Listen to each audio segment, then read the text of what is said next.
Welcome back to N's NotebookLM. You know how the story goes, right?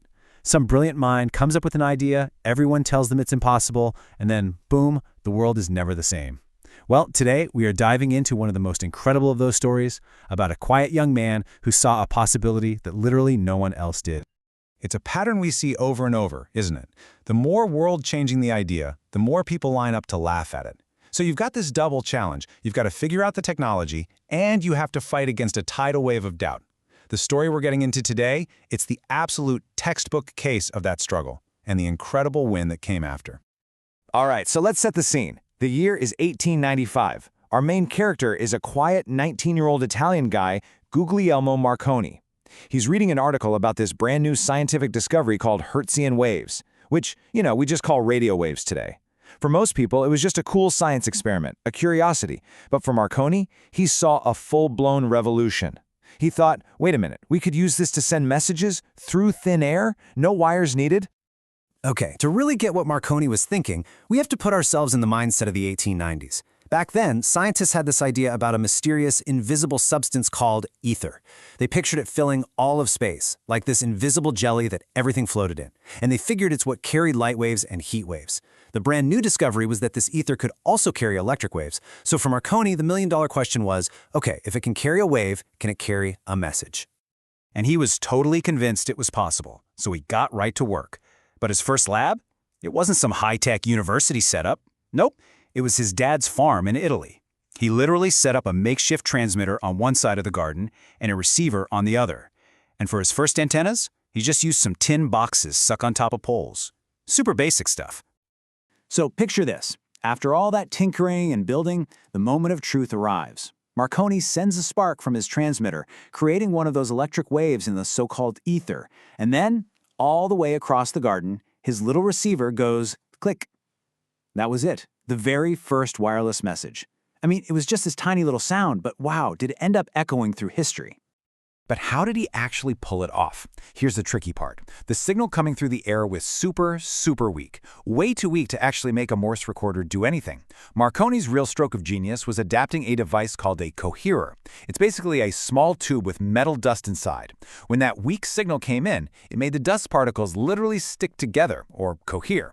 That closed a completely separate circuit hooked up to a powerful battery, and that's what powered the recorder. And the cherry on top, he invented a little topper that would automatically knock the dust loose again, getting it ready for the next signal. So clever! So after that big success in the garden, Marconi packed up and moved to England, where he found people who were a bit more interested in funding his wild ideas. And from there, his progress was just insanely fast. He just kept pushing the distance, sending messages farther and farther. He sent them through walls, across open plains, and get this, even right through hills.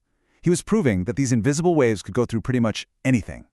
I mean, just look at this timeline. The speed is absolutely mind-blowing. In just 4 years, the guy went from a backyard experiment to actual international communication.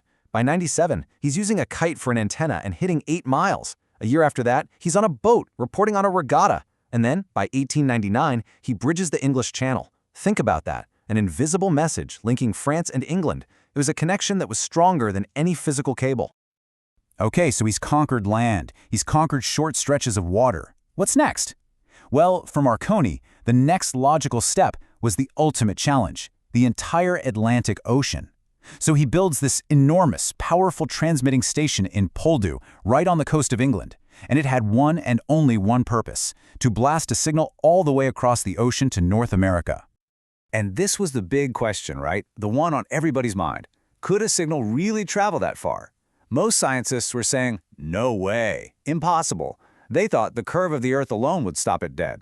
How could these weak little vibrations possibly make it that far through whatever weather the Atlantic threw at it over this massive wall of water? Let that number sink in for a second. 2,000 miles. And not across flat land, but across the insane, stormy North Atlantic. So Marconi sails to St. John's, Newfoundland. It's the closest spot in North America to Europe, and he sets up his little receiving station. All he could do now was prepare to listen for what would basically be a whisper from the other side of the planet. The plan itself was actually pretty simple. His team back in England was going to send one single letter, over and over and over. The letter S. In Morse code, that's 3 quick dots. So On this cold December day in 1901, Marconi is sitting in this little stone hut with a telephone receiver clamped to his ear, just listening. Listening for 3 tiny, faint clicks. He's listening, and then he hears it. So faint, but it's there, unmistakable. Dot, dot, dot. The 3 clicks for the letter S. It worked.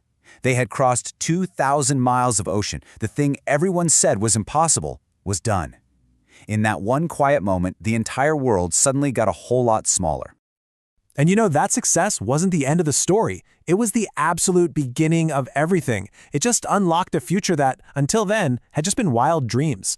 All of a sudden, the idea of a world connected without any wires, it wasn't science fiction anymore. It was real. It's so cool to look back at what people were predicting right after this happened, like back in 1904. They were imagining a news service sent right to your house, getting messages while you're on a moving train, even controlling things like submarines remotely. But check out that last one, a personal communicator for every single person. Sound familiar? That one little spark of an idea in Marconi's head really did light up the path to the world we all live in today. You know, Marconi's story is such a great reminder that the biggest, most game-changing ideas are often hiding right in front of us, disguised as just weird little scientific curiosities. And it makes you wonder, right? What invisible waves are we not seeing today? What discoveries are happening right now that seem kind of small but have the power to connect us in ways we can't even begin to imagine? If this topic has captured your interest and you'd like to dive deeper, the book is called Stories of Inventors by Russel Doubleday.